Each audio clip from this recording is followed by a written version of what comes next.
Every 10 years, politicians redraw the lines within our states that decide who wins elections. One state rigs an election to favor their ruling party, then an opposite state does the same. It's a vicious cycle. Before you know it, millions of Americans have lost their representation. So how has this been allowed to be carried on for so long? Well, first, what's gerrymandering? Gerrymandering is the process of redrawing district lines with the intention of favoring a political party, incumbent, or partisan group. Often it's done by packing. It's a practice that involves lumping all of the opposing faction onto a single small district, or cracking. That's breaking up an opponent into several districts where the vote is watered down by the faction in charge. So Article 1, Section 4 of the Constitution says that states set up the time, place, and manner of elections, but Congress can step in. As the election clause states, quote, Congress may at any time by law make or alter such regulation. And of course, the courts can challenge district maps themselves. States get primary control over their elections, but not necessarily exclusive control.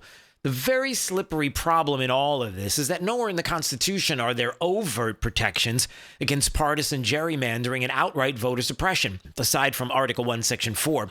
The only other real directive outside of those set in amendments is in Section 2, which lays out apportionment based on population size. Look, there's legally no constitutional imperative to compel states to draw districts fairly with recognition to communities, lifestyles, or needs.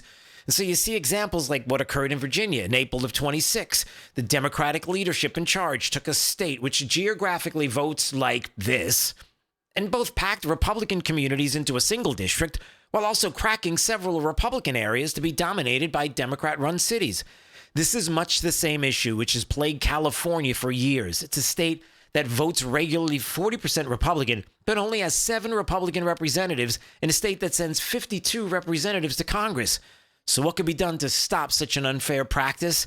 Even though the founders didn't articulate the answer in the Constitution, they did provide us the tools to fix the problem. Article 1, Section 4, the Congress being able to alter or regulate through the creation of laws. If both parties can come together in Congress and agree to set a constant national baseline of election standards, that might be the quickest way and most effective fix to the gerrymandering problem.